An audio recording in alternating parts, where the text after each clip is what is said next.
Assalamualaikum warahmatullahi wabarakatuh. Halo teman-teman. Perkenalkan, nama saya Rekma Rizka dengan NIM terakhir 273. Dan saya Dini Ananta dengan NIM terakhir 245. Di sini kita akan mempraktekkan rumus-rumus dasar yang ada di Excel, seperti sum, average, max, min, dan account. Dan ada juga if, VLOOKUP, dan HLOOKUP. Selamat menyaksikan. Cekidot. Baik, di sini saya telah membuat tabel seperti ini.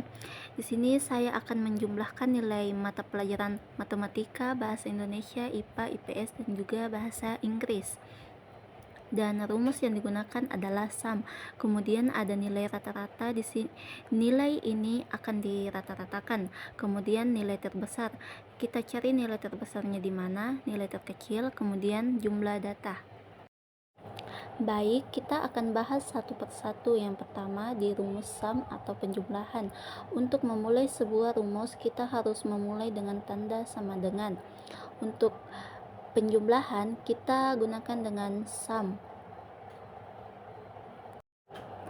Lalu buka kurung, lalu kita blok dari nilai matematika hingga nilai bahasa Inggris. Lalu tekan enter.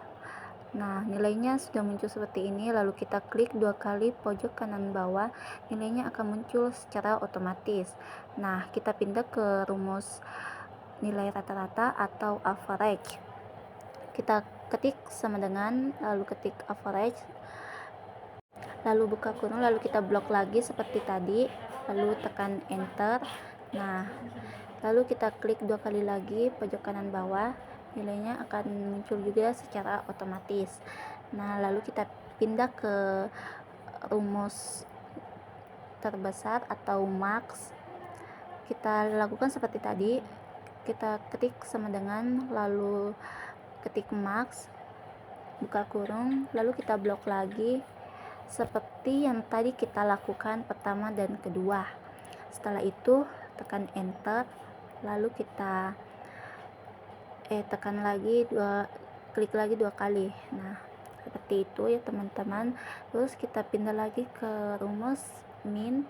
Kita lakukan seperti tadi yang sebelumnya, kita ketik sama dengan, lalu ketik min, buka kurung, lalu kita blok lagi seperti tadi, lalu tekan enter, lalu klik lagi pojok kanan bawah, akan muncul seperti ini otomatis. Lalu kita pindah ke jumlah data seperti yang tadi kita lakukan dengan tanda sama dengan, lalu ketik count, lalu buka kurung, lalu kita blok lagi seperti sebelumnya, lalu enter, lalu kita klik lagi 2 kali pojok kanan bawah.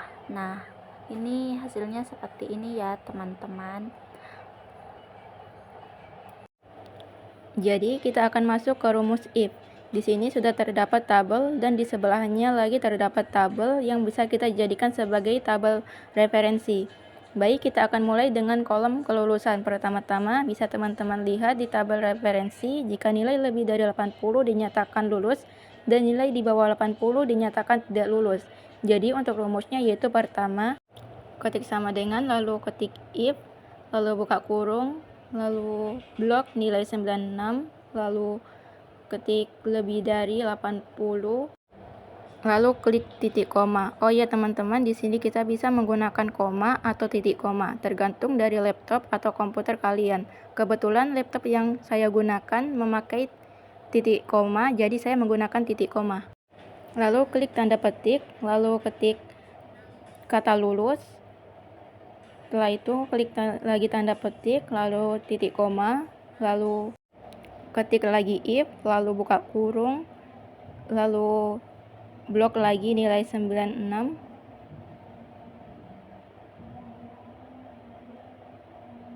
lalu kurang dari 80, titik koma, lalu tanda petik, lalu ketik kata tidak lulus, lalu tanda petik lagi, lalu tutup kurung sebanyak 2 kali.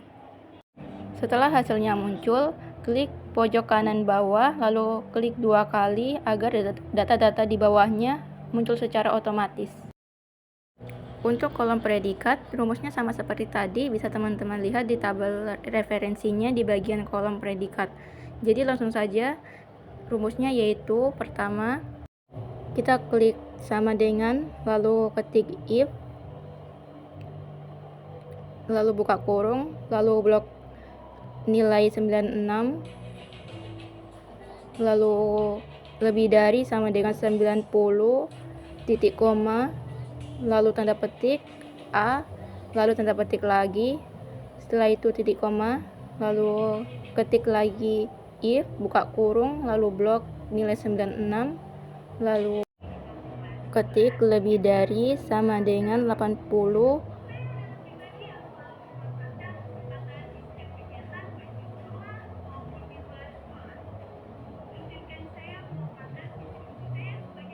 lalu klik lagi titik koma, lalu tanda petik, lalu B, lalu tanda petik lagi, lalu klik lagi titik koma, lalu ketik lagi if, buka kurung, lalu blok nilai 96,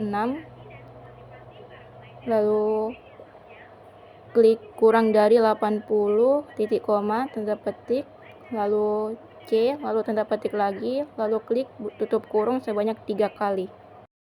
Setelah hasilnya muncul, klik pojok kanan bawah, lalu klik sebanyak 2 kali agar data-data di bawahnya terisi secara otomatis.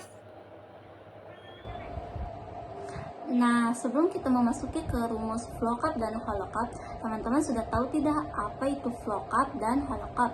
Nah, buat teman-teman yang belum mengerti apa itu VLOOKUP dan VLOOKUP, teman saya akan menjelaskan apa itu VLOOKUP dan VLOOKUP. Nah, jadi VLOOKUP atau Vertical Lookup adalah bentuk tabel yang datanya memanjang ke bawah, sedangkan VLOOKUP atau Horizontal Lookup adalah bentuk tabel yang datanya memanjang ke samping. Nah, untuk penjelasan selanjutnya, simak videonya ya. Baik, kita akan langsung mulai saja, karena untuk kolom nama customer dan domisili datanya memanjang ke bawah, jadi kita akan menggunakan rumus VLOOKUP. Rumusnya yaitu pertama, klik sama dengan, lalu ketik VLOOKUP, lalu buka kurung.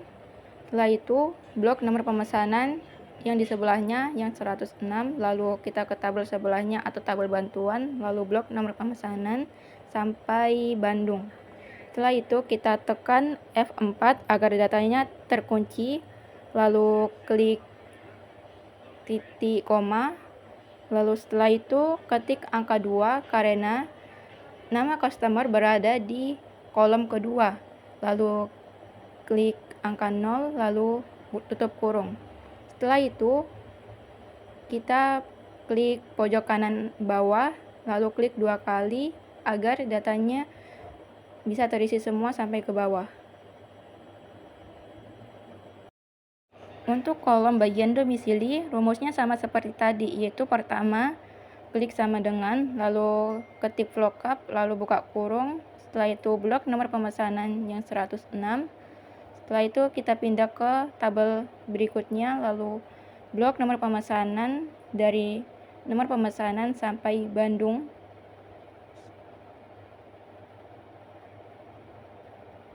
Setelah itu tekan F4 lagi agar datanya terkunci, lalu klik lagi titik koma, setelah itu klik angka 4 karena domisili berada di kolom keempat, setelah itu angka 0, lalu tutup kurung.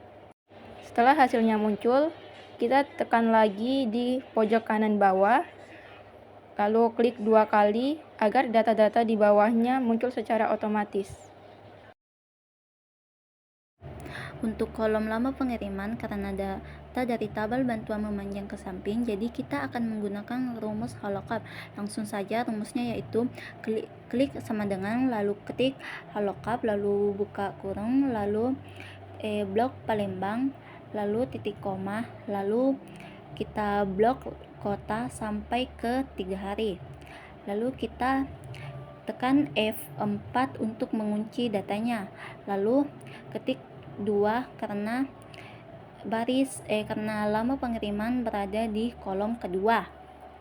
Nah, lalu kita ketik 0, lalu tutup kurung, lalu enter, lalu kita klik pojok kanan bawah untuk menampilkan secara otomatis. Nah, ini dia ya teman-teman jadinya. Nah, itulah video dari kami. Semoga dapat dimengerti. Wassalamualaikum warahmatullahi wabarakatuh. See you next time. Bye-bye. Thanks for watching. Please subscribe.